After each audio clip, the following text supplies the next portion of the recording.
Hello students. तो आज अपन चालू करने जा रहे हैं रे ऑप्टिक्स का पार्ट नंबर सेकंड।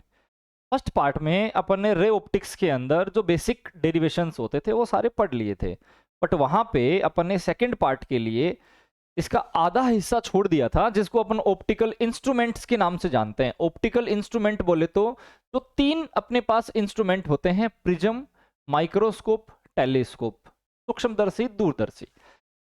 ज्यादा डेरिवेशन से क्वेश्चन ये चैप्टर कवर करता ही करता है, तो एक एक करके अपन सारे डेरिवेशंस देखते हैं। यहाँ पे पहला आता है प्रिज्म। बेसिकली जो प्रिज्म से डेरिवेशन पूछा जाता है वो कुछ इसी तरह से होता है कि इसका जो रिफ्रैक्टिव इंडेक्स होता है, इसका जो अपवर्तनांक होता है, उसको डेराइव करो। अच्छा, अगर कोई डायरेक्ट अपवर्तनांक का फॉर्मूला पूछे तब तो बड़ा इजी होता था, बट क्योंकि यहां से एक बड़ा क्वेश्चन आएगा तो ये क्लियर है, आपसे एक क्वेश्चन पूछेगा ही पूछेगा बड़ा। और वैसे इस चैप्टर से एक नहीं दो आएंगे, और में आता है, एक ऊपर आएगा, एक फिर अपने पास सेकंड चॉइस में आएगा, कोई एक ही करना होता है। उनमें से ज्यादातर प्रोबेबिलिटी बनती है कि इन तीनों में से एक पूछ लेता है। इसका मतलब पूरा चैप्टर एक तरफ और ये तीन टॉपिक एक तरफ। ये जो टॉपिक्स हैं इनके आपस में कंबाइन होने के चांस ज्यादा होते हैं, तो थोड़ा सा अगर आप ध्यान दोगे तो ये बिल्कुल भी कंबाइन नहीं होगा। देखिए, तो सबसे पहले आते हैं अपन फर्स्ट पे, प्रिज्म। प्रिज्म के बारे में आप क्या जानते हो? एक इस तरह से कांच का टुकड़ा,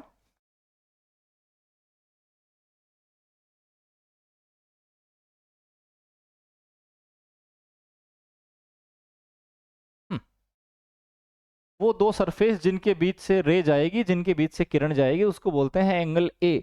और एंगल का मतलब ये प्रिज्म एंगल है, ठीक है। फिर आते हैं अपन इसके ऊपर एक रे डालते हैं।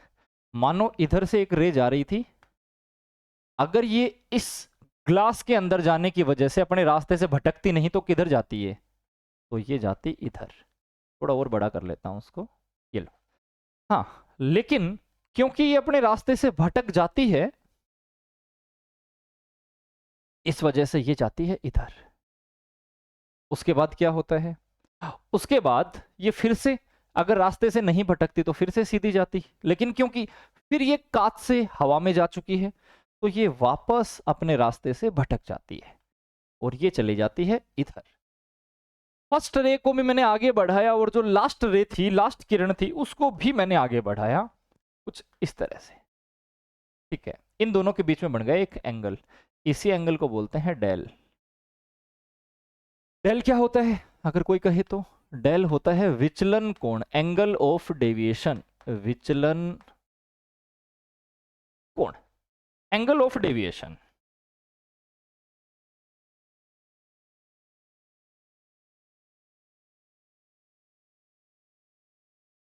हाँ, उसके बाद बात आती है कि एक्स्ट्रा इसके अंदर क्या क्या है, क्योंकि मेरे को चाहिए इसका रिफ्रैक्टिव इंडेक्स। ये कांच है, कोई जरूरी नहीं है, लेकिन जो भी ट्रांसपेरेंट मटेरियल है, प्लास्टिक होता या फिर हो सकता है कोई डायमंड वगैरह की तरह कुछ और अपने पास यहाँ पे मटेरियल होता, तो वो क्या मटेरियल था उसका पता लगाने के लिए अपन को निकालना पड़ेगा इसका रिफ्रैक्टिव इंडेक्स, इसका अपवर्तनांक। कैसे फाइंड आउट होगा? तो क्योंकि जो रे आई है और जो रे चली गई, उन दोनों के ऊपर डाल देता हूँ 90 डिग्री। 90 डिग्री का मतलब क्या है? 90 डिग्री का मतलब मैंने डाल दिया अभिलंब, नॉर्मल। इस पे भी डाल देता हूं 90 डिग्री, ठीक है। जो रे आती है वो कितने डिग्री बनाती है? जो रे आती थी वो बनाती है I1, और जो चली जाती है वो R1। ऐसा ही कुछ यहां हुआ। अगर एमरजेंट की बात करूं तो वो भी उधर से आके इधर से निकल सकती थी। तो ये तो है I2 और ये है अपने पास R2। इतना क्लियर है? कुछ भी नहीं था। एक प्रिज्म है, प्रिज्म के ऊपर एक रे आई, अपने रास्ते से भटकी और अपने रास्ते से फिर भटकी। अच्छा, भटकना मतलब डेविएट होना। उसके बाद क्या हुआ? जो फर्स्ट रे थी उसको भी आगे बढ़ाया और जो लास्ट रे थी उसको भी आगे बढ़ाया, पीछे भी कह सकते थे आप। अच्छा, तो दो फर्स्ट और लास्ट के बीच में जो एंगल बनेगा, जो कोण बनेगा, उसी को बोलते हैं विचलन कोण, एंगल ऑफ डेविएशन। उसके बाद बात आती है कि ये वाली जो रेस थी इनको क्या बोलते हैं? यहां वाली एक एंगल तो ये बनाएगी और एक ये रे बनाएगी। तो यहां देखो, अगर किसी जगह यूं क्रॉस लगा मिले और कोई कहे ये 60 डिग्री है, तो ये कितना होगा?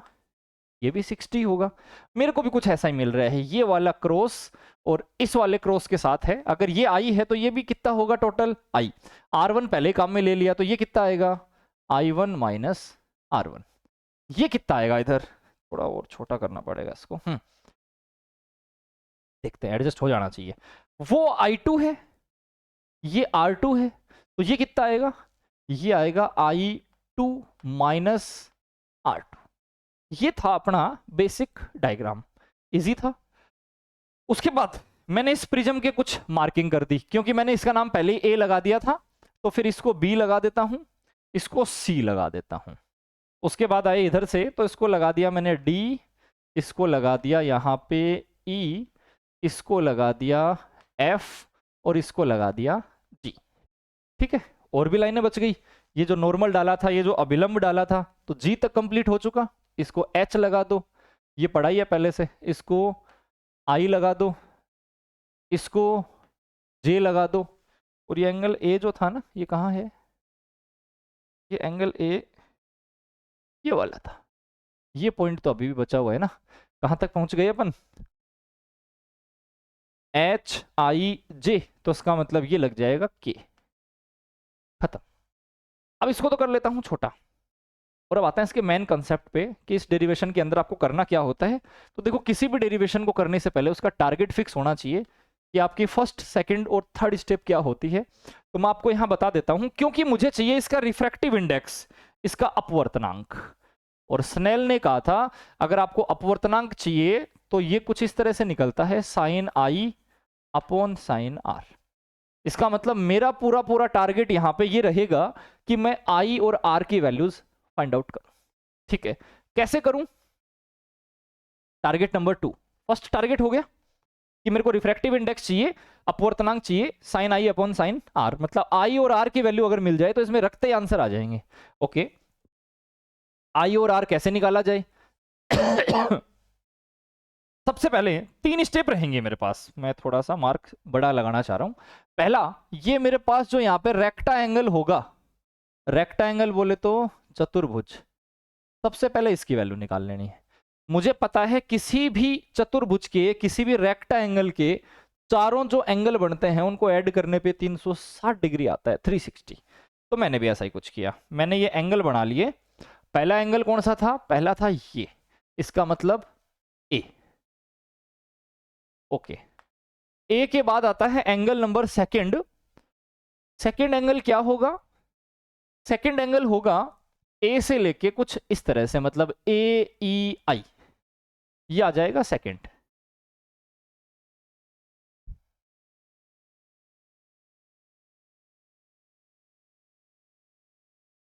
AEI फर्स्ट एंगल हो गया, सेकंड हो गया, थर्ड पे आता हूं। थर्ड क्या आएगा, EIF, EIF। और फोर्थ क्या आएगा, ये वाला, मतलब IFA।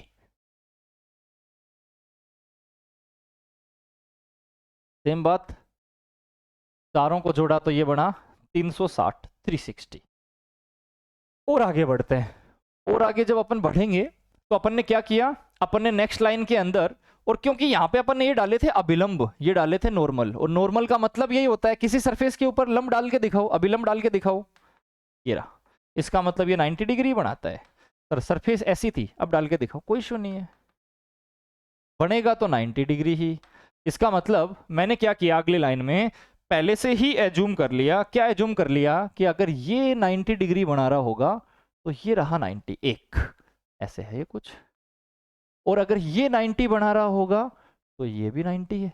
अब ये 90 कौन से हैं, देखो, AEI 90 डिग्री, और IFA, IFA ये भी 90 डिग्री।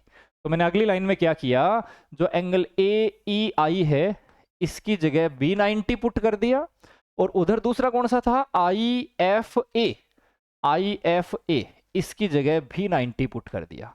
और बाकी जैसा चल रहा था वैसा ही चलाएंगे। इसका मतलब एंगल A अपनी जगह पड़ा है, ओके, एंगल EIF भी अपनी जगह पड़ा है, और ये वैल्यू आ गई 360 डिग्री। अब क्या किया जाए, तो 90 और 90 को उधर भेजो और 360 में से 180 को हटा दो, तो कितना बचेगा? 180, 180 ही बचेगा। इधर कितना था? इधर a था और a के बाद वैल्यू थी EIF। खत्म, पहला कंप्लीट। मैंने कहा था 3 से 4 स्टेप काम में लेनी है, स्नेल्स लॉ काम में लेना है। n is equal to sine i upon sine r. I और आर निकालने हैं। आई और आर निकालने का तरीका मैंने आपको बता दिया था। मेरे को क्या करना था, सबसे पहले जो चतुर्भुज है, सबसे पहले जो रेक्टेंगल है उसको काम में ले लेना है। ओके, उसके बाद क्या करना है, उसके बाद मेरे को यहाँ पे 2 त्रिभुज भी दिख रहे हैं। कौन से त्रिभुज दिख रहे हैं? एक तो देखो ये रहा, 1 2 और ये बीचों बीच कट कर रहा है 3। इसका नाम क्या है? तो अगली लाइन में मैंने लिख दिया कि बाई ट्राइंगल त्रिभुज, त्रिभुज का नाम क्या है? EIF। बाई ट्राइंगल EIF त्रिभुज से। ओके, क्या कहता है ये भी हमें पता है। त्रिभुज के जो 3 कोण होते हैं उनका ऐड करने पे कितनी वैल्यू आती है? तो तीनों एंगलों को ऐड करने पे आता है 180। ये वाला एंगल कितना था? ये वाला एंगल था R1। ठीक है, ये वाला कितना है? ये वाला है R2 और ये वाले का कोई नाम नहीं है, तो इसको इसके साथ ही कंटिन्यू करना पड़ेगा।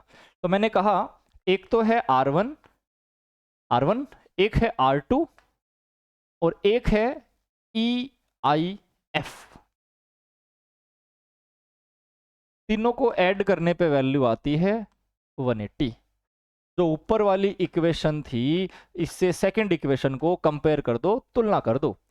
जैसे ही मैं तुलना करूंगा मैं देखूंगा कि 180 की जगह तो 180 पड़ा है, EIF की जगह EIF पड़ा है, और जो A था ना, उस A की जगह क्या आ गया?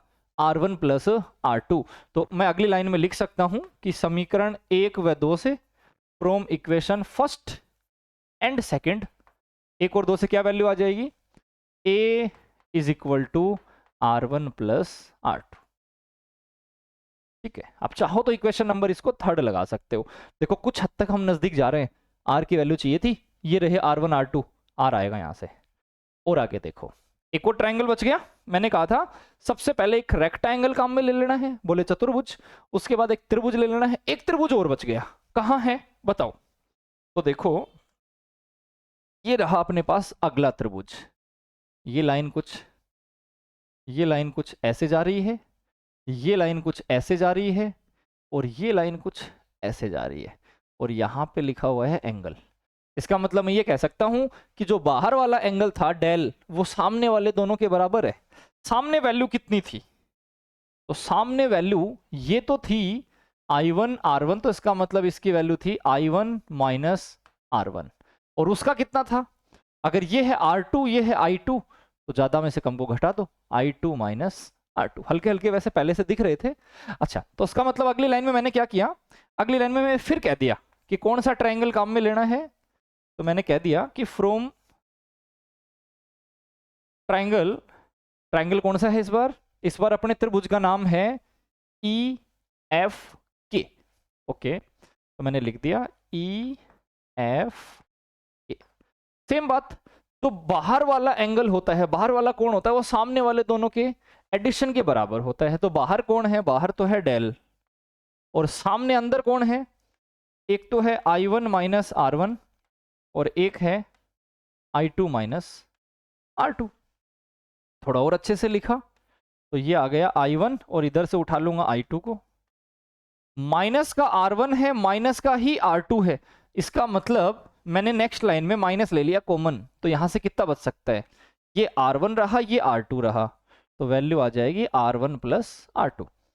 और मैं R1 R2 को हटा के इनकी जगह क्या लिख सकता हूं? R1 R2 को हटा के इसकी जगह लिख सकता हूं A। तो उसका मतलब नेक्स्ट लाइन में आया del is equal to I1 plus I2 minus A। ये लो, ये आ गया मेरे पास नेक्स्ट टारगेट, जहां से मैं I निकाल सकता हूं। तो I और R रख सकता हूं, लेकिन सर ऐसे कैसे निकाल सकते हैं? देखो तो आगे नेक्स्ट लाइन में मैंने कहा कि अगर किसी प्रिज्म के अंदर I और डेल के बीच में ग्राफ खींचा जाए, ये रहा I और ये रहा डेल, तो वो ग्राफ कुछ इस तरह का आता है। पहले जैसे जैसे आई आगे गया, देखो आगे जा रहा है, पहले 1 2 3 4 5, रियल में वैसे 1 नहीं होते, 30 से ऊपर होते हैं, कहने का मतलब था ये। ठीक है, तो जैसे जैसे आगे आई बढ़ा वैसे वैसे डेल की वैल्यू देखो कम हो गई। मान लो ये 10 थी तो 10 9 8 7 6 5 4, और उसके बाद ये वापस बढ़ना स्टार्ट हो जाएगा। तो जिस पॉइंट पे सबसे कम है ना, वही पॉइंट मेरे को चाहिएगा। ठीक है, तो मैंने कहा कि जब डेल और आई के बीच में ग्राफ बनाया जाता है तो सबसे पहले आई की वैल्यू बढ़ने पे डेल होता है कम, और एक पॉइंट के बाद डेल बढ़ना स्टार्ट हो जाता है। वो जो सबसे छोटा पॉइंट है ना, उसी पॉइंट को कहते हैं हम डेल एम। डेल एम का मतलब क्या है? तो डेल एम का मतलब है न्यूनतम विचलन कोण।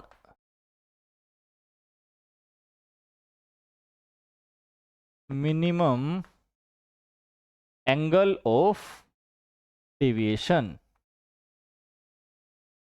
ठीक है, और मिनिमम एंगल ऑफ डेविएशन की क्या स्पेशलिटी होती है? तो इसकी खासियत कुछ इस तरह की होती है कि इस एंगल के ऊपर जो I1 और I2 थे, I1 I2 समझ रहे हो, इधर से रे आई थी और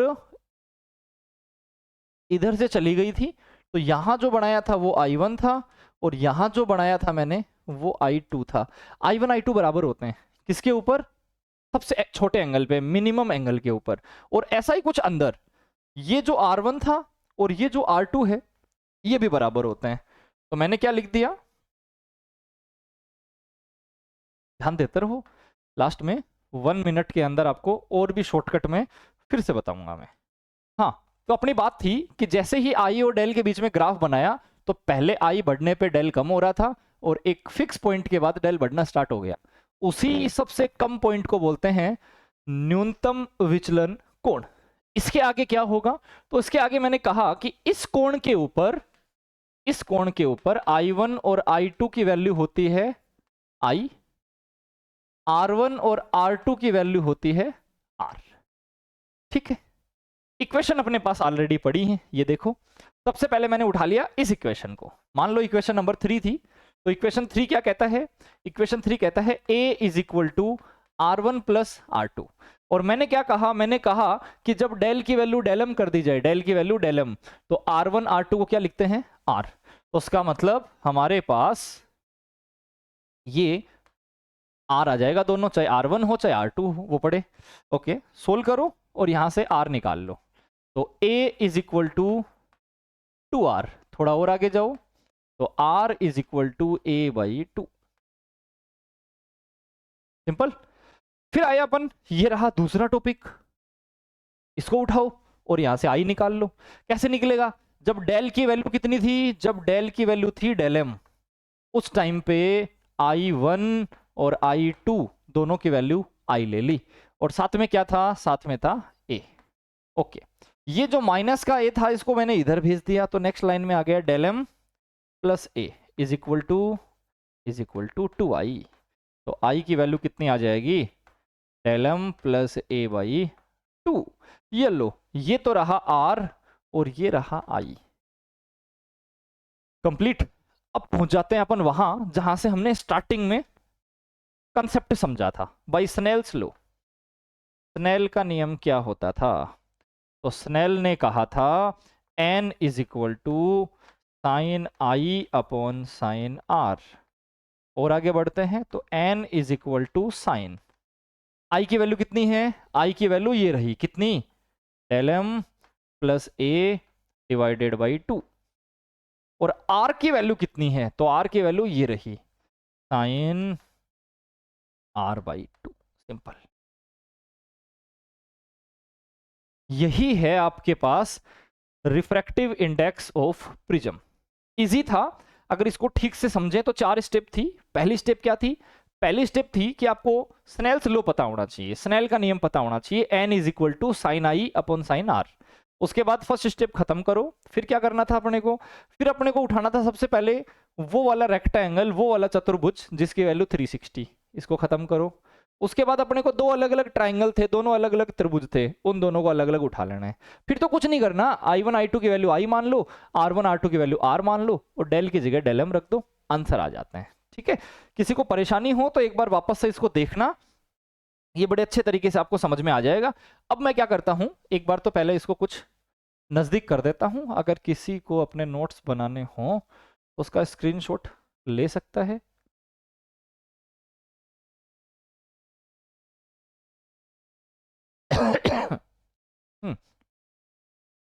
उसके बाद चलते हैं अपन एक बार इसके फास्ट रिवीजन पे।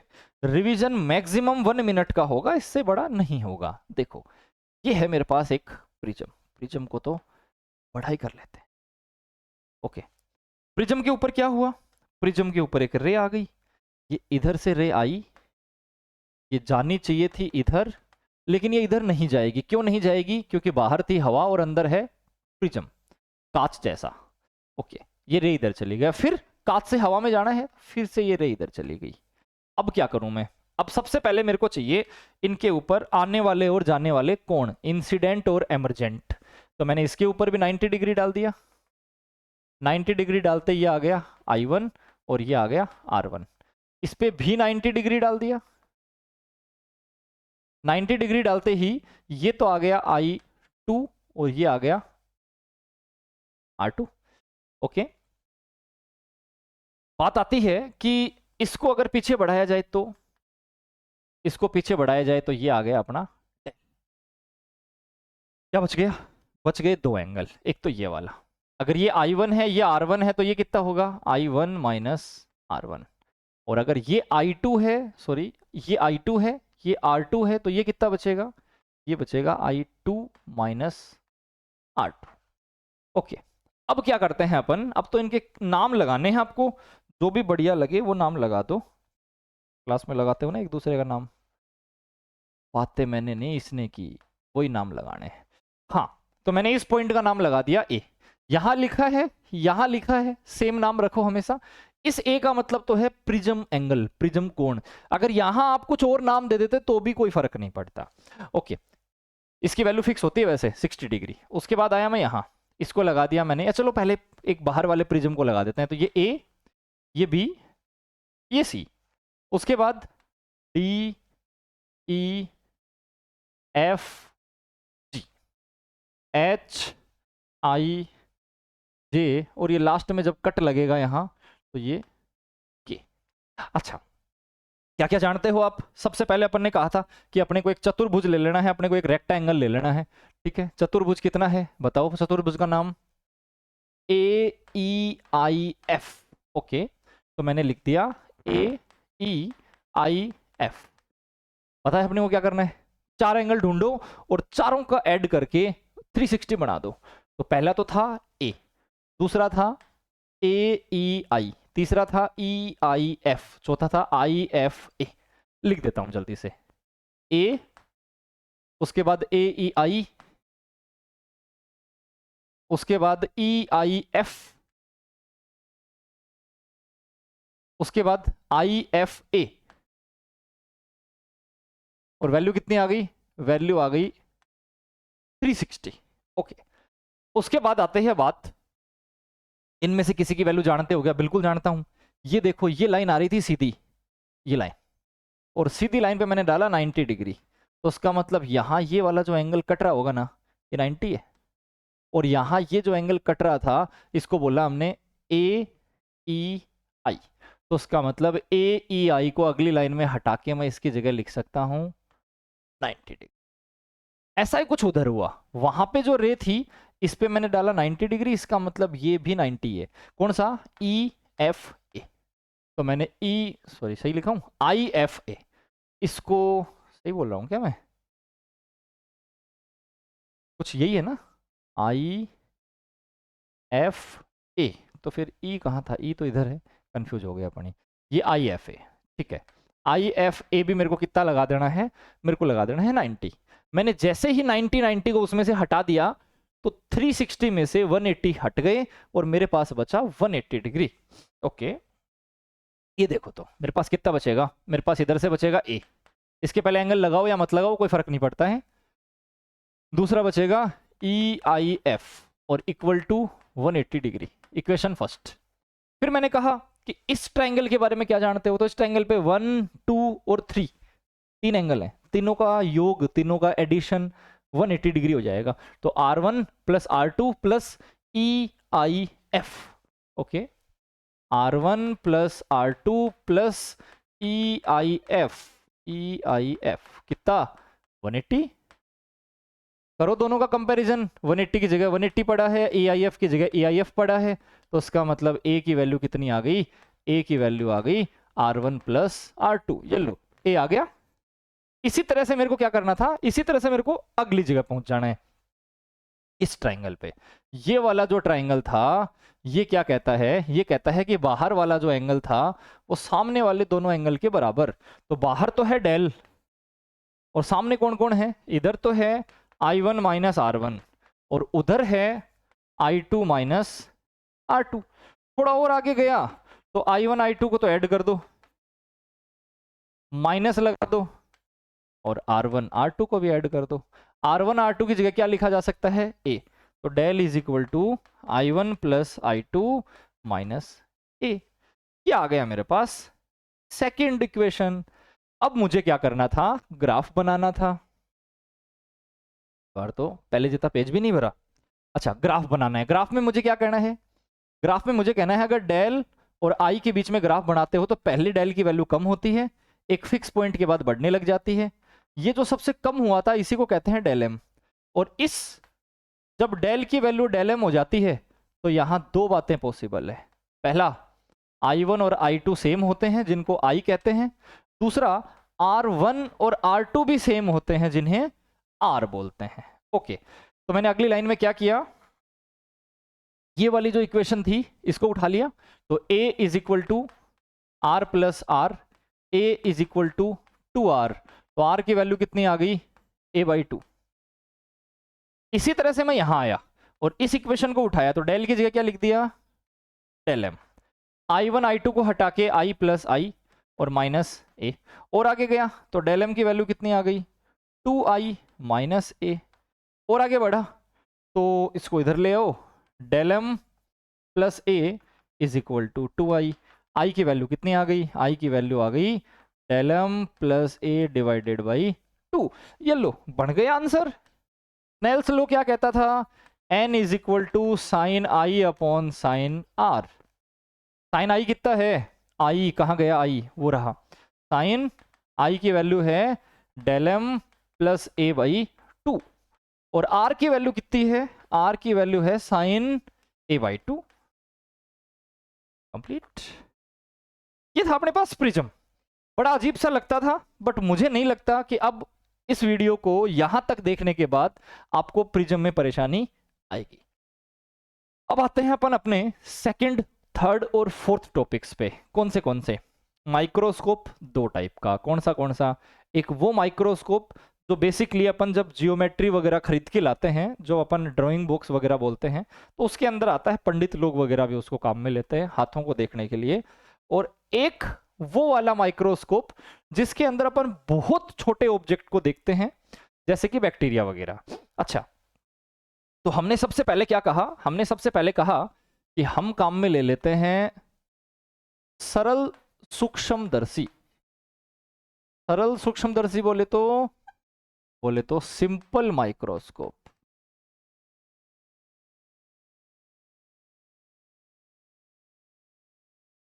बड़ा ही इंपॉर्टेंट और बड़ा ही इजी टॉपिक है अगर आपको ये पता है कि इसके अंदर करना क्या क्या है। तो जैसे अपन ने प्रिज्म में समझा था, स्नेल्स लॉ में sine I upon sine R में I और R की वैल्यू रखनी है, वैसे आपको इसका मेन कंसेप्ट पता होना चाहिए। चलो देखो जरा। सबसे पहली बात तो ये कि सिंपल माइक्रोस्कोप जो होता है उसमें एक ही लेंस होता है। दूसरी बात ये कि सपोज करो मेरे पास फिलहाल लेंस नहीं है तो मैं कितना नजदीक देख पा रहा हूं, एक पर्टिकुलर पॉइंट है, उससे नजदीक जाने पे मेरे को दिखना थोड़ा कम हो गया और मेरे को थोड़ा सा जूम करना है। घड़ी वगैरह सुधारने वाले लोग चश्मे के अंदर भी लगा के रखते हैं, वो यही होता है। हाँ, तो हमने बताया कि जब तक अपने पास मानो ये था एक ऑब्जेक्ट, ये था एक वस्तु और ये थी अपनी आई, तो ये अपने ऊपर जो भी इमेज बनाएगा ये जो भी इमेज बनाएगा, लेकिन लेकिन लेकिन क्या, लेंस के बिना, जब तक मैंने माइक्रोस्कोप काम में नहीं लिया, विदाउट लेंस, तब तक के एंगल को कहते हैं अल्फा। अल्फा सबसे नजदीक जो दूरी हो सकती है उसको कहते हैं डी, 25 सेंटीमीटर। और ऑब्जेक्ट का नाम, वस्तु का नाम मैं लिख देता हूं ए बी।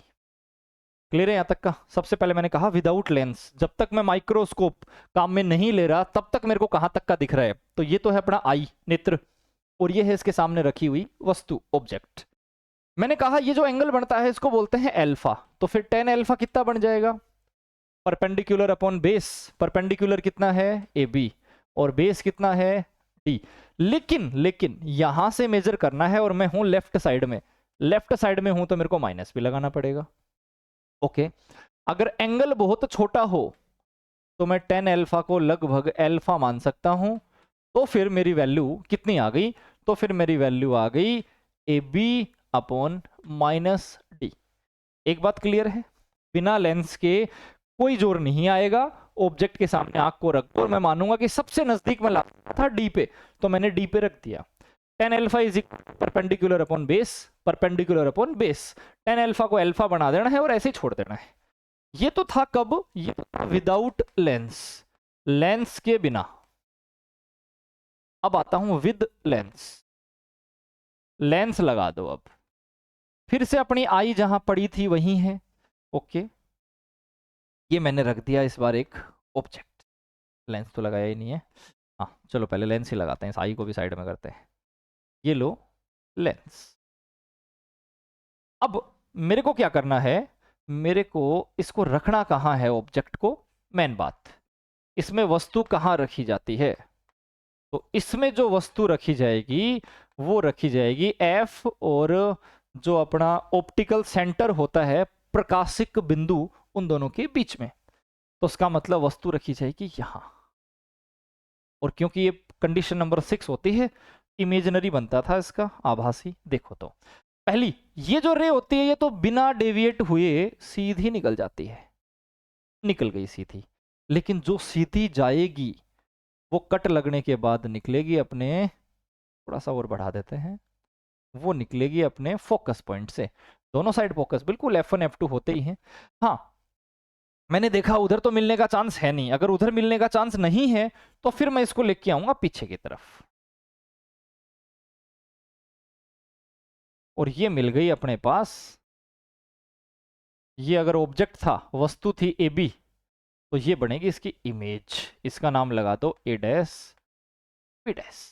ओके, और अब जो एंगल बनेगा उसको अल्फा नहीं लिख सकते, क्योंकि अल्फा तो मैंने कहा था बिना लेंस के बनता है, तो फिर अब जो एंगल बनेगा, जो कोण बनेगा, उसको लिख दो बीटा।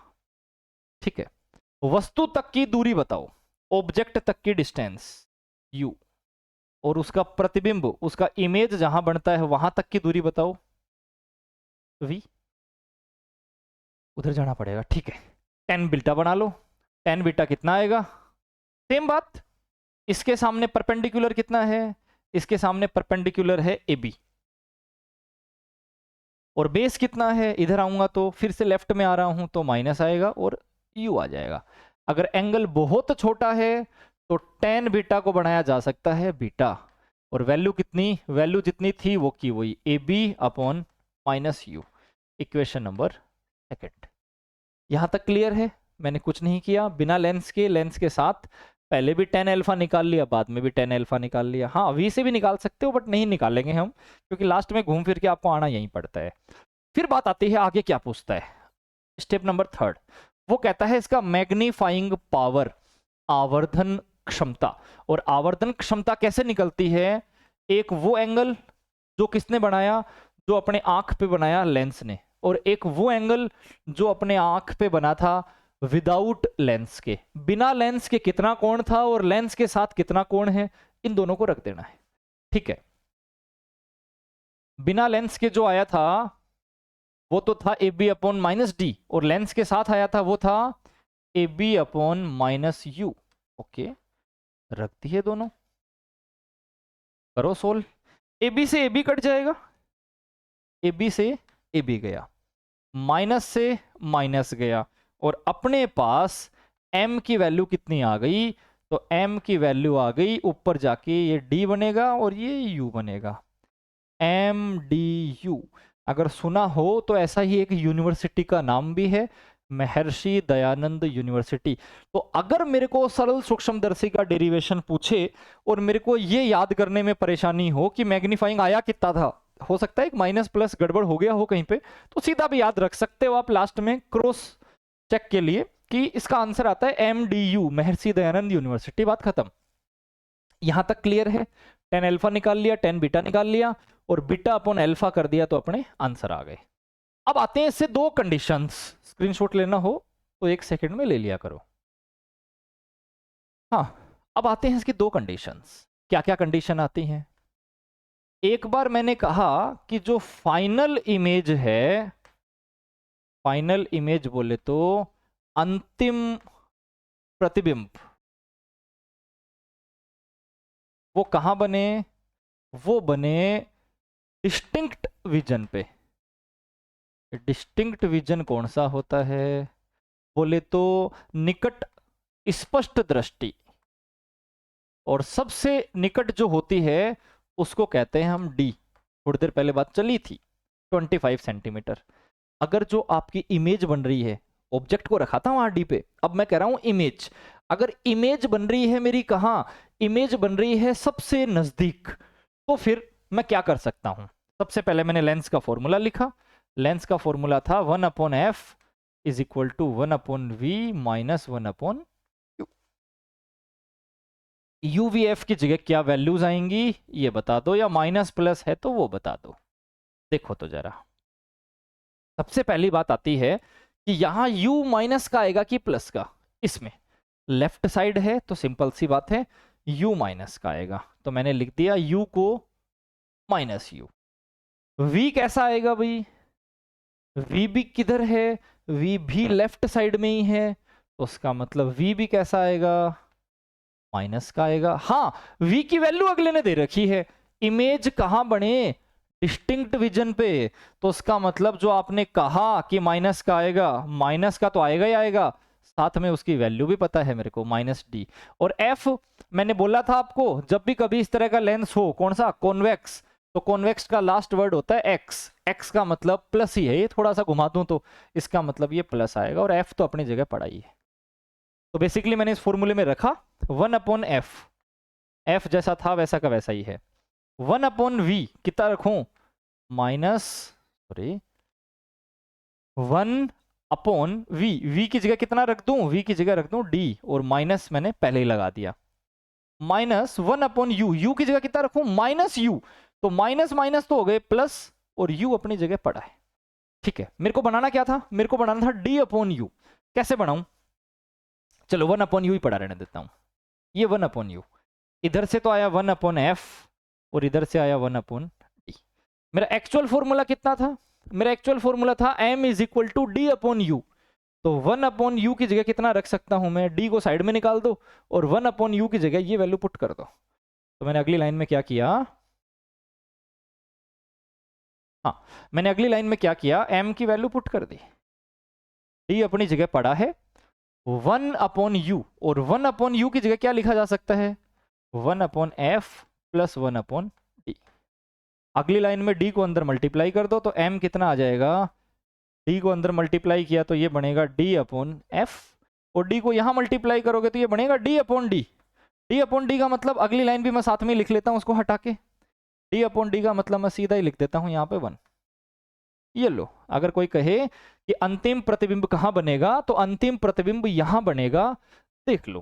फिर आता है मेरे पास टॉपिक नंबर सेकंड, इसी का सेकंड पार्ट। जब मैंने कहा कि जो फाइनल इमेज बन रही है वो बन जाए इनफाइनाइट पे, अगर अनंत पे बन जाए उसकी अंतिम प्रतिबिंब, तो क्या करोगे? सबसे पहले तो फॉर्मूला लिखेंगे 1/f is equal to 1/v minus 1/u। वही सारे ताम झाम फिर से लपेट देने हैं जो थोड़ी देर पहले लपेटे हैं अपन ने, f, u और v की वैल्यूज। ठीक है, u कैसा होगा? फिर से वही बात है, तो लेफ्ट में ना, लेफ्ट में है तो माइनस का होगा। ओके, v कैसा होगा? v तो अगला बोल ही रहा है इनफाइनाइट पे, इन्फानाइट पे है तो फिर माइनस प्लस लगाओ या मत लगाओ कोई फर्क तो पड़ेगा नहीं, आंसर तो 0 आना ही है। हाँ, एफ कैसा होगा, तो फिर से वही बात, एफ। और लेंस कौन सा है, लेंस है अपने पास कॉन्वेक्स, कॉन्वेक्स का लास्ट वर्ड है एक्स, मतलब प्लस का होगा ये, तो वैल्यू आएगी प्लस की, और चेंज कुछ होएगा नहीं, रख दो 1/f, और f प्लस का है इसलिए दिख ही नहीं रहा, प्लस लगाने की जरूरत भी नहीं थी। 1/v, v की जगह कितना रखूं मैं, इन्फानाइट। 1/u, u की जगह कितना रखूं, -u, और -u का मतलब ये है कि इस माइनस को यहां लाके प्लस बना देता हूं, तो इस बार मेरे पास 1/f की वैल्यू कितनी आ गई, 1/u। ठीक है, मुझे क्या चाहिए था, मुझे चाहिए था d के मल्टीप्लाई में 1/u, तो m कितना बन जाएगा भाई, d अपनी जगह पड़ा है, और जो d के मल्टीप्लाई में है 1/u, तो 1/u की जगह क्या लिख सकता हूं मैं, 1/f, तो उसका मतलब ये वैल्यू आएगी m = d/f। कंप्लीट। ये था मेरे पास सिंपल माइक्रोस्कोप, बड़ा ही इजी था। अगर आपको फिर से फास्ट ट्रैक देखना हो तो एक बार बैक में जाके देख लेना, वीडियो मेरे को पहले ही पता है ये 1.5 घंटे के आसपास जाने वाला है। चलो आगे देखते हैं किया क्या इसके अंदर, वो कंसेप्ट जरूर ध्यान रखना। कंसेप्ट में एक बार फिर से रिपीट कर देता हूं, क्या क्या किया अपन ने। सबसे पहले अपन ने बिना लेंस के और किसी ऑब्जेक्ट को रख दिया 10α, लेंस लगाया, ऑब्जेक्ट को फिर रख दिया 10β, उसके बाद β/α किया और m आ गया। m आने के बाद में मैंने एक बार तो कहा इमेज बनेगी कहां, d पे, और एक बार मैंने कहा इमेज बनेगी कहां, इन्फानाइट पे। सोल्व किया, आंसर आ गए। नेक्स्ट देखो, कंपाउंड माइक्रोस्कोप।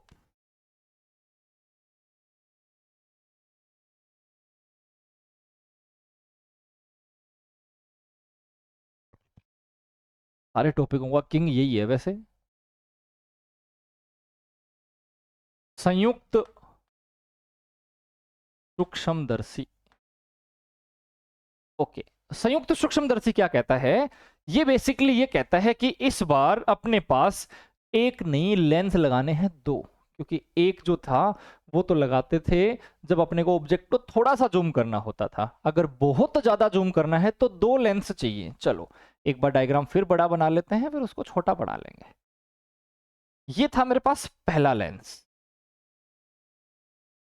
ठीक है, और ये था मेरे पास दूसरा लेंस। पहले के कंपैरिजन में दिखना चाहिए आपके नोटबुक के अंदर भी कि हाँ इससे वो बड़ा है। अब आती है बात कि वस्तु ऑब्जेक्ट को कहां रखना है, और जो अपना आई है बोले तो नेत्र, उसको कहां रखना है, तो हमेशा इस साइड रखी जाती है आई। इस वजह से इस लेंस को कहा जाता है आई पीस लेंस। हो गया, अभी नेत्र लेंस।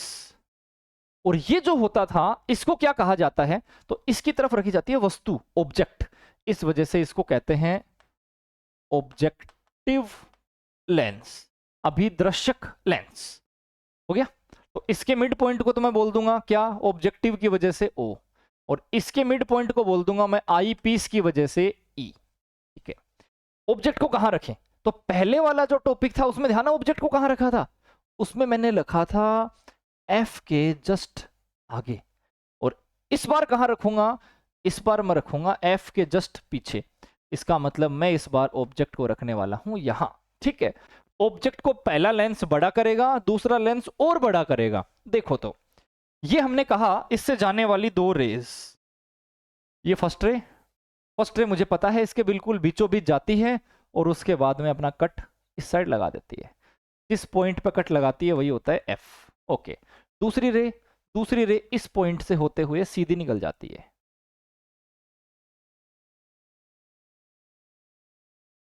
ठीक है, तो ये बनेगा इसका इमेज। अगर आपको लगे कि इससे बड़ा नहीं है, हालांकि दिख रहा है मेरे को तो ये इससे बड़ा, तो आप इसको थोड़ा और भी बढ़ा सकते हो, जैसे घर की तो बात है, जैसे ये लो, अब तो पक्का ही दिख रहा है। अगर मैंने कहा वस्तु जो थी, ऑब्जेक्ट जो था उसका नाम था एबी, इसकी जो इमेज बनेगी, जो प्रतिबिंब बनेगा, उसका नाम है ए डैश बी डैश। तो फिर लेंस को थोड़ा और पीछे करना पड़ेगा, क्योंकि अपन ने कुछ जो जोश में ज्यादा ही बड़ा कर दिया इसको। ठीक है, ये लो, कोई बात नहीं, इधर से ले आते हैं लेंस को। ये लो, इससे साइज बड़ी दिखनी चाहिए, फिर रिपीट कर रहा हूं। अब क्या करना है मेरे को, अब सेम वही काम करना है जो मैं यहां कर रहा था। यहां क्या काम कर रहा था मैं यहां मैं काम कर रहा था कि एक ऑब्जेक्ट था, इससे एक रे तो सीधी जा रही थी और एक इसके बीचों बीच से निकल रही थी। सेम काम यहां करो, एक रे तो इसके बीचों बीच से निकाल दो, गई, और एक जो रे है उसको निकाल दो सीधी। सीधी बोले तो ये लो, जो सीधी रे जा रही थी वो इसके बीचों बीच जाने के बाद में अपना रास्ता बदल रही थी, इसका मतलब ये भी यहां पे अपना रास्ता बदलेगा। ठीक है, उधर तो मिल नहीं रही, पीछे की तरफ लेके आऊंगा। अब देखो, ये अलग अलग टीचर्स अपने नोट्स अलग अलग तरह से मेंटेन करते हैं, लेकिन क्योंकि अपने को एनसीईआरटी फॉलो करनी है, तो एनसीईआरटी कहती है कि ये यहां नहीं मिलेगा। बहुत सारे नोट्सों के अंदर इसको यहां मिला के रखा जाता है, हालांकि कोई इशू नहीं है, बट फिर भी आंसर की तो एनसीईआरटी के अकॉर्डिंग ही बनती है ना। तो आंसर की के अकॉर्डिंग ये बनेगा इधर, इसको भी पीछे लेके आओ और इसको भी पीछे लेके आओ।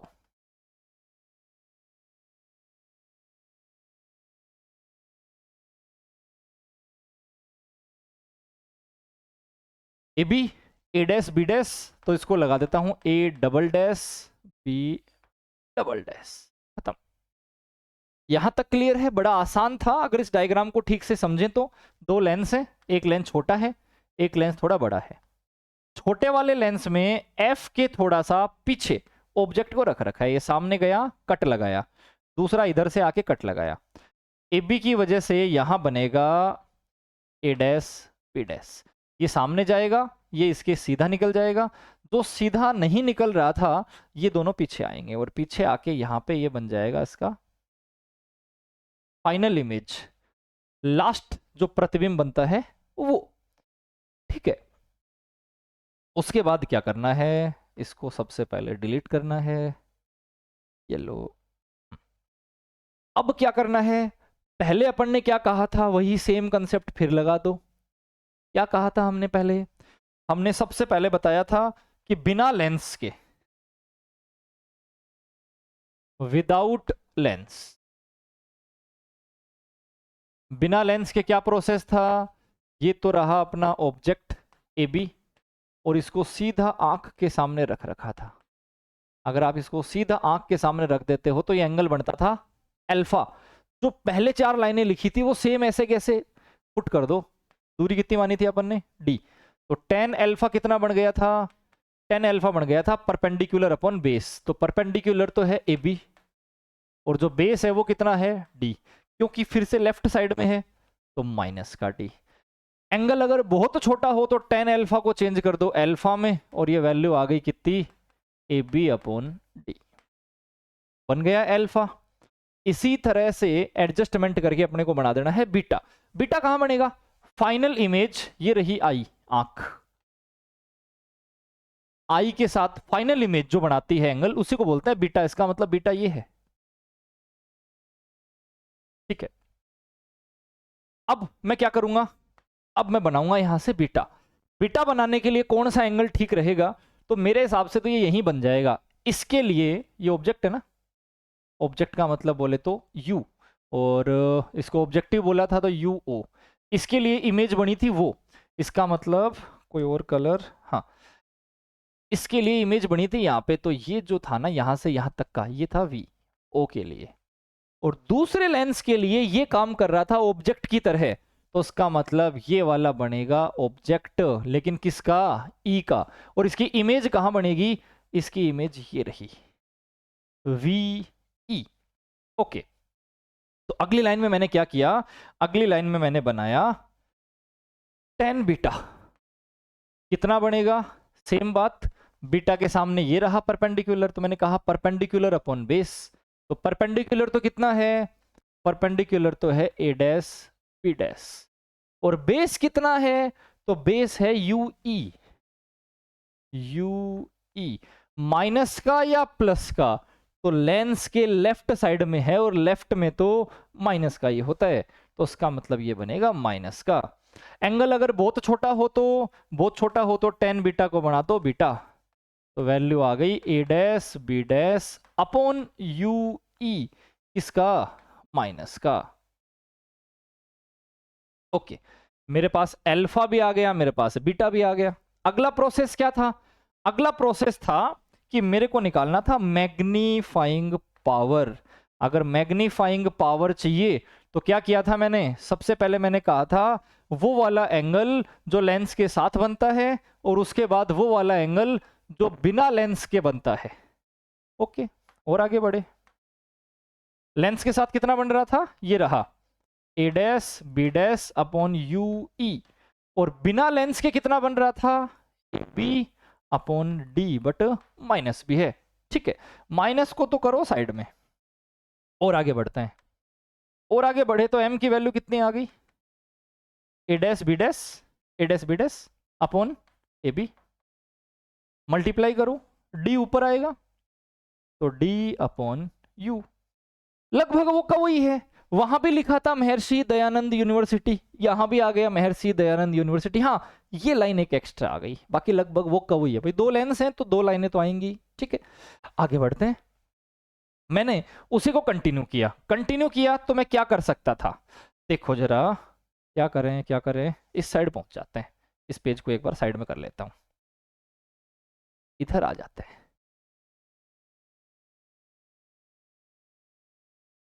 क्योंकि मेरे पास ए डैश बी डैश कहां है, मेरे पास ए डैश बी डैश है, ये रहा, तो ए डैश बी डैश ये रहा।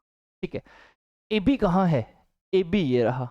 कोई कॉमन दिख रहा है इनके बीच में, कुछ बिल्कुल दिख रहा है मेरे को तो कॉमन, क्या दिख रहा है, ये यहां से कट लगाते हुए यूं जाएगा और ये यहां से कट लगाते हुए यूं जाएगा। इसका मतलब दो सिमिलर ट्राइंगल मिल गए। सिमिलर कैसे हो सकते हैं, ये वाला एंगल इसके बराबर और ये भी 90 डिग्री, ये भी 90 डिग्री, इसका मतलब समरूप त्रिभुज, सिमिलर ट्राइंगल। और सिमिलर ट्राइंगल क्या कहता है, सिमिलर ट्राइंगल कहता है कि अगर A dash B dash A B के बराबर है तो ए डैश से ओ तक आओ और ए से ओ तक आओ बराबर होंगे। लेकिन ए डैश ओ लिख नहीं सकता मैं, क्योंकि मुझे कहा जाता है सारी जो दूरियां होती हैं, सारी जो डिस्टेंस होती हैं वो सेंटर से मेजर की जाती हैं। तो उसका मतलब ओ ए डैश और ओ ए लिखूंगा। एक बार फिर समझो मैंने क्या कहा, मैं एक बार इस ग्रीन लाइन को हटाता हूं।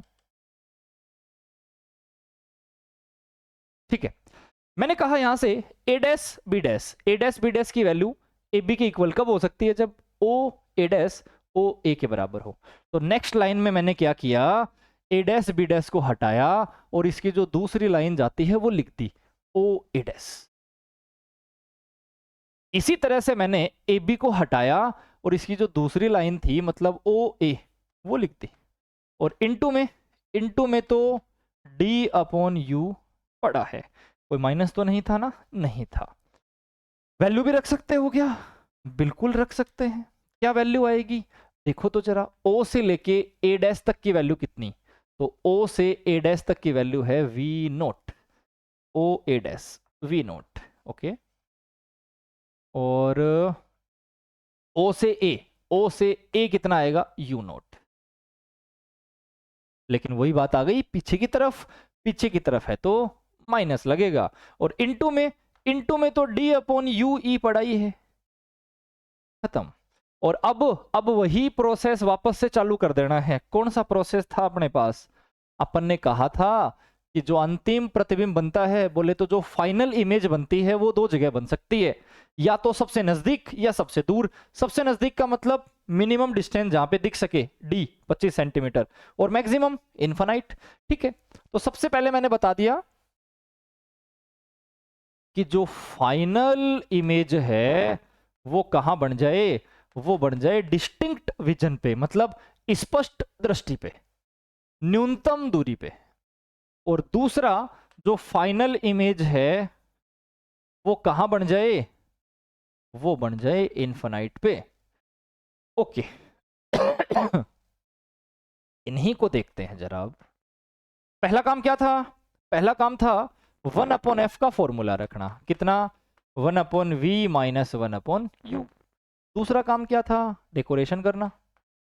एफ कितना, तो ये एक सोचने वाली बात है कि मैं यहां पे एफ नोट लगाऊं या एफ ई लगाऊं, मतलब एफ ओ या एफ ई, ऐसे कैसे।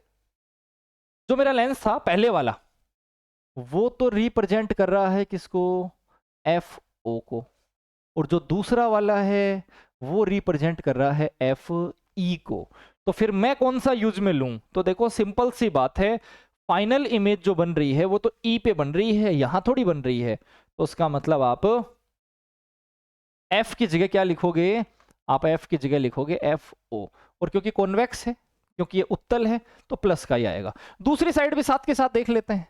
1/f का फॉर्मूला था 1/v minus 1/u। Okay, F की जगह क्या रखोगे, तो एफ की जगह रखोगे एफ ओ। उसके बाद बात आती है यू, सॉरी गलत बोल गया कि मैं, हाँ, एफ की जगह एफ ई, क्योंकि आई पीस आंख की वजह से बना है ना ये, ठीक है। आगे यू की जगह क्या रखोगे, यू ओ या यू ई, तो फिर से वही बात, यू की जगह रखा जाएगा यू ई माइनस का। यहां यू की जगह क्या रखोगे, सेम बात, यू ई माइनस का। और तीसरा क्या है, तीसरा है वी, स्पष्ट दृष्टि। सबसे पहले कितनी है, डी, और उसके बाद कितनी है, इन्फानाइट।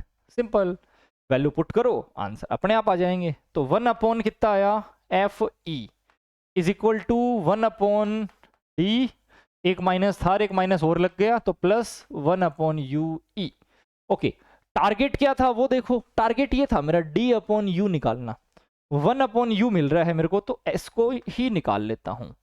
1/u कितना आया भाई, 1/u आया 1/f प्लस 1/d। ये वैल्यू उसमें रख दो। क्या बात है, ज्यादा छोटा कर दिया क्या, अच्छा छोटा करते करते 30 पे पहुंच गए अपन, और छोटा नहीं हो सकता, कोई बात नहीं, इसी में एडजस्ट करते हैं। m की वैल्यू कितनी थी, तो पहले से m की वैल्यू पड़ी थी minus V not upon U not into D, भी अपनी जगह पड़ा है। 1/u की जगह क्या लिख सकते हो, तो 1/u की जगह लिखा जा सकता है, ये कुछ ज्यादा पजल्ड तो नहीं हो जाएगा, d/u की वैल्यू निकाल लूं क्या, शायद ठीक रहता अगर मैं d/u ही निकाल लेता, तो कर तो ऐसे भी लेंगे लेकिन फिर थोड़ा सा अजीब लगेगा, कोई बात नहीं। इस इक्वेशन को d से मल्टीप्लाई यहीं पे कर दो, ताकि थोड़ी 2-4 स्टेप बच जाएं, और कोई बात नहीं है। d से मल्टीप्लाई करूंगा तो कितनी वैल्यू आ जाएगी, d/u, यहां कितना आ जाएगा, d/f प्लस d/d। ये देखो लाइन बच गई अब अपनी, ये d से d कैंसिल हो चुका, और d/u की जगह क्या लिखा जा सकता है, तो d/u की जगह लिखा जा सकता है अगली लाइन में d/f प्लस 1, सिंपल। और इसी तरह से मैं दूसरी साइड आता हूं, दूसरी साइड क्या आएगा भाई मेरे पास, सेम बात, 1/f is equal to, f की जगह क्या लिखूंगा, एफ ई, इधर लिख दिया मैंने, बिल्कुल लिख दिया, 1/f, 1/v, v की जगह क्या लिख दूं मैं, इन्फानाइट, तो ये आ जाएगा 1/इन्फानाइट, और माइनस 1/u, u भी माइनस का था तो ये प्लस हो जाएगा, तो d/u मिल जाएगा यहां से, ये रहा, d से मल्टीप्लाई कर दो, d/u कितना आ जाएगा, d/f। ठीक है यहां तक का, ओके। नेक्स्ट लाइन में क्या किया मैंने, सेम उसी से कंपैरिजन कर दिया, कंपैरिजन किया तो कितना आया, m की वैल्यू आ गई माइनस का v naught upon u note, तो पड़ा ही पड़ा था, साथ में d/u, d/u की जगह क्या लिख सकते हो आप, d/f, कंप्लीट। ठीक है यहां तक का। फिर आता है अपने पास लास्ट, लास्ट बोले तो टेलीस्कोप। समझना इसको थोड़ा सा, बहुत टफ नहीं है, देखा जाए तो अल्फा बीटा निकाल लेने हैं, m के फॉर्मूले में रख देने हैं, जो भी फॉर्मूला अपना बनेगा उसके अंदर तो बस इतना ही काम है कि एक बार फाइनल इमेज बोले तो v की जगह d रख दो, और एक बार v की जगह इन्फानाइट रख दो। अब आता है थर्ड, अभी अपन ने जो लेंस काम में लिया उस लेंस के अंदर क्या हो रहा था, अभी जो अपन ने लेंस काम में लिया उसमें पहला लेंस तो था छोटा और दूसरा वाला लेंस था बड़ा। अब क्या करते हैं, इसका उल्टा कर लेते हैं। इसके उल्टे का मतलब क्या है, इसके उल्टे का मतलब है पहले बड़ा वाला लेंस काम में लो, ओके, और उसके बाद में आप छोटा वाला लेंस काम में लो। ठीक है, दिख रहा है इसके अंदर बड़े और छोटे लेंस, सेम काम। लेकिन इस बार मेरे टॉपिक का नाम जो है वो माइक्रोस्कोप नहीं है, इस बार मेरे टॉपिक का नाम है टेलीस्कोप। टेलीस्कोप बोले तो दूरदर्शी। इसका मतलब इस बार हमें दूर का देखना है, और दूर का देखना है तो वो जो पहली स्टेप हुआ करती थी कि अपन क्या करें, अपन जो बिना लेंस के काम में लेते थे वो वाला सिस्टम अब हट जाएगा। अब अपने को दोनों के दोनों ही कंडीशन लेंस के साथ लेनी है, क्योंकि टेलीस्कोप का मतलब ये दूर का देखने के लिए। पता चला कि जो चांद था उसको देखना था, मून को देखना था, और बिना आंखों के क्या दिखा, तो बिना आंखों के तो कुछ नहीं दिखा, वो एक चमकता हुआ तारा सा ही दिख रहा है बस। तो अपन ने क्या किया, यहां माना कि जो रे आ रही हैं, जो किरणें आ रही हैं, वो कहां से आ रही हैं, वो इन्फिनाइट से आ रही हैं।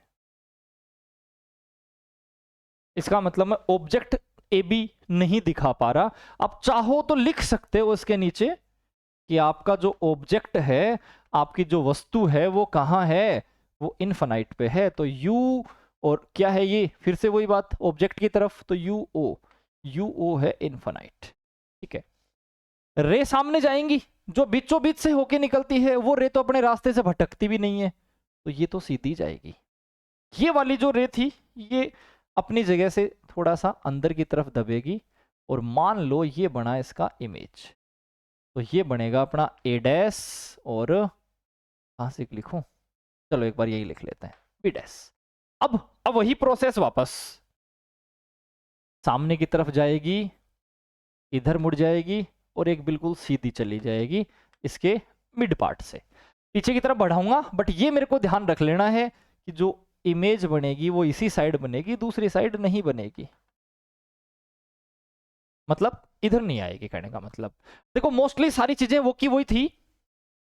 इमेज आई, एक अपना सॉरी ऑब्जेक्ट से रे आई, रे अपनी एक इमेज बना दी, इमेज वापस सामने गई और एक दूसरी इमेज बना दी। इसका मतलब जो फाइनल इमेज बन रही है वो ये है, A double dash B double dash. अब आप दिखा क्या क्या सकते हो, तो ऑब्जेक्ट कहां था, इन्फिनाइट पे, इसका इमेज कहां बना, तो जो अनंत से किरणें आती हैं, जो इन्फिनाइट से किरणें आती हैं, वो अपनी इमेज जहां बनाती हैं उसी को बोलते हैं फोकस पॉइंट, फोकस दूरी। तो इसका मतलब यही है एफ नोट। सर कट तो यहीं लग गया, एफ नोट ये नहीं है क्या, एक्चुअल में इन दोनों के बीच की जो डिस्टेंस है ना, इसको नेग्लेक्ट माना जाता है, इसको नगण्य माना जाता है। फिर आया दूसरा, ये इधर जो ए बी रखा वो उसके लिए काम कर रहा है वस्तु की तरह, ऑब्जेक्ट की तरह, तो उसका मतलब यहां तक की जो दूरी है ना वो उसके लिए बनेगा। ये क्या था, ऑब्जेक्टिव, और ये क्या था, आई पीस। ओके, तो ये इसके लिए बनेगा वस्तु यू, और इसका फाइनल इमेज कहां बनेगा, ये रहा, तो ये है वी। ओ नहीं है, ई ई ई ई, ओ तो हो चुका। हाँ समझे इसके अंदर क्या किया मैंने। अब वही कंडीशन वापस से अल्फा और बीटा कहां से लाएं, तो देखो, चलो ठीक है यहीं से कर लेते हैं। ये जो अपने पास बन रहा था कौन, ए डैश और बी डैश, ये वस्तु के साथ भी बना रहा है, ये रहा एंगल कितना, अल्फा, और इमेज के साथ भी बना रहा है बीटा। तो उसका मतलब दोनों एंगल यहीं से बन जाएंगे, बड़ा आसान हो गया ये तो। देखो टेन अल्फा कितना, तो टेन अल्फा का मतलब क्या होता है, परपेंडिकुलर अपॉन बेस। परपेंडिकुलर कितना है, ए डैश बी डैश, और बेस कितना है, बेस है पीछे की तरफ आऊंगा तो ये रहा एफ नोट, क्योंकि इसके दूसरी साइड हूं तो प्लस का ही आएगा। ओके, फिर आया मैं टेन बीटा पे, टेन बीटा कितना होगा भाई, ये रहा बीटा। बीटा के लिए देखें तो सामने वही ए डैश बी डैश परपेंडिकुलर, और बेस कितना है, ये रहा। तो मैंने कह दिया इसके लिए बनेगा A dash B dash upon base, base कितना था यू ई। हाँ, इस लेंस को जब पढ़ा तो इसके लेफ्ट में माइनस होता है, इधर प्लस होता है, इसका मतलब ये वैल्यू आई मेरी प्लस की। लेकिन जब इस लेंस के लिए मैं पढ़ रहा हूं तो उसके उधर कुछ होता तो प्लस का, लेकिन इस लेंस के इधर कुछ होगा तो माइनस का। इसका मतलब ये वाली जो वैल्यू आएगी मेरे पास, ये माइनस की आई है, कौन सी, यूई, क्योंकि इसके लेफ्ट में है। ओके, अब वही अगर एंगल बहुत छोटे हो तो tan अल्फा को अगली लाइन में अल्फा बना दो, tan बीटा को अगली लाइन में बीटा बना दो। तो फिर मैग्नीफाइंग पावर कितना आ जाएगा, एक तो tan बीटा और एक tan अल्फा। तो मैग्नीफाइंग पावर आ जाएगा a dash b dash upon minus ui, और अपॉन में आ जाएगा अपने पास a dash b dash upon f note. Solve किया जाए, a डैश b डैश से a dash b dash cut जाएगा और f नोट ऊपर चला जाएगा। तो m की वैल्यू कितनी आ जाएगी, m की वैल्यू आ जाएगी माइनस f नोट अपॉन में ui। सही है, बिल्कुल सही है। अब आते हैं इसके आगे, इसके आगे क्या है। तो क्योंकि मुझे m की वैल्यू मिल गई, मैं एक बार m की वैल्यू को नीचे नोट कर लेता हूं। m की वैल्यू मिली है minus F not upon U E. तो कंडीशन बनानी थी, फाइनल इमेज कहां कहां बन सकती है। तो एक तो फाइनल इमेज कहां बन सकती है भाई, एक तो फाइनल इमेज बन सकती है सबसे नजदीक बोले तो minimum distance of distinct vision, स्पष्ट दृष्टि की न्यूनतम दूरी, मतलब d। और एक अंतिम प्रतिबिंब, फाइनल इमेज कहां बन सकता था, तो एक फाइनल इमेज बन सकता था इनफाइनाइट पे। करो सोल्व, वही सेम काम। लेंस फॉर्मूला उठाया, लेंस फॉर्मूला कितना था, 1/f is equal to 1/v minus 1/u। Values क्या क्या रखूं, तो सबसे पहला काम f की जगह क्या रख सकते हो, वही काम, f नेगेटिव या पॉजिटिव, तो पॉजिटिव। f क्या लिखूं यहाँ, f नोट या f e, तो सिंपल सी बात, लास्ट जो इमेज बनती है वो तो आई पे ही बनती है, तो उसका मतलब यहाँ पे आएगा f e। उसके बाद आया u की जगह क्या रखा जाए, u नोट या u e, तो सेम बात, लास्ट में ऑब्जेक्ट जो था वो यू ई के लिए काम कर रहा था, इसका मतलब यहां भी यही आएगा और ये माइनस का आएगा। v की जगह क्या रखूं, तो v की जगह क्या रखूंगा, t, ये तो फिक्स है। करो values put, 1/f e is equal to 1/d, और माइनस माइनस बन गया प्लस 1/u e। मुझे देखो यही चाहिए था 1/u e, तो 1/u e की वैल्यू कितनी आती है उसको देखो जरा, यहां से 1/u e की वैल्यू आ जाती है 1/f e प्लस 1/d, यही है 1/u e। तो फिर बताओ m कितना आएगा, m की वैल्यू कितनी होती है, माइनस का f नोट तो है ही है, 1/u की जगह क्या लिख सकता हूं, तो 1/u की जगह लिख सकता हूं 1/f e plus 1/d। Complete. कोई चाहे कि अंदर मल्टीप्लाई करूंगा तो कर दो, कोई मतलब नहीं है, फुल मार्क्स मिलेंगे यहां। अब आते हैं इधर, सेम काम, 1/f की वैल्यू कितनी, 1/v माइनस 1/u। नेगेटिव कहां लगाना है, पॉजिटिव कहां लगाना है, इतनी देर से यही समझ रहे थे, और क्योंकि ये बिल्कुल लास्ट टॉपिक है तो मेरे हिसाब से तो अब तक तो समझ में आ गया होगा, नहीं आया तो एक बार वापस देखो इसको, ज्यादा सा टेंशन लेने की जरूरत नहीं है। एफ कैसा, क्योंकि मेरा जो लेंस है वो सारे उत्तल हैं, कॉन्वेक्स, प्लस का आएगा। लिखूं क्या, एफ नोट या एफ ई, तो लास्ट इमेज जो होती है, लास्ट जो प्रतिबिंब होता है वो आई, आंख पे बनता है। वी की जगह क्या लिखूं, फाइनल इमेज कहां बनी, अनंत पे, तो वी की जगह अनंत, और यू की जगह आएगा तो माइनस, लेकिन ई लिखा जाएगा। करो put, 1/f e is equal to 1/इनफाइनाइट, माइनस था और एक फॉर्मूले की वजह से और लगा दिया, और इधर क्या आएगा 1/ue। ओके, 1/ue की जगह क्या लिखा जा सकता है, तो m की वैल्यू आ गई मेरे पास माइनस एफ नोट, 1/ue को हटाओ और 1/ue की जगह लिख दो 1/fe, तो m कितना आ जाएगा minus F not upon F E. ये लो, ये था अपना डेरिवेशन कंप्लीट। अगर थोड़ा सा इन पे ध्यान दोगे तो बड़े आराम से ये कंप्लीट हो जाएगा, और एनसीईआरटी का टोटल जो पेपर आता है 56 मार्क्स का, उसके अंदर 4 मार्क्स का तो इन तीनों में से एक डेरिवेशन आएगा ही आएगा। तो थोड़ा अच्छे से अगर आप इस डेरिवेशन को तैयार कर लेते हो तो 4 मार्क्स पक जाते हैं। नेक्स्ट वीडियो के अंदर फोटो इलेक्ट्रिक इफेक्ट के अंदर आइंस्टीन का इक्वेशन कैसे बनता था, स्लोप कैसे बनती थी, और वहां पे जो ग्राफ होते थे वो सारे एक ही वीडियो में आएंगे। तो उस वीडियो को पढ़ना बिल्कुल नहीं भूलना, वो भी एग्जाम के लिए बहुत इंपॉर्टेंट है, एक क्वेश्चन वहां से भी आएगा ही आएगा। अगर सब्सक्राइब नहीं कर रखा है चैनल को तो कर लेना, वरना आपको वीडियो मिस हो जाएंगे। आज के लिए काफी है। Thank you.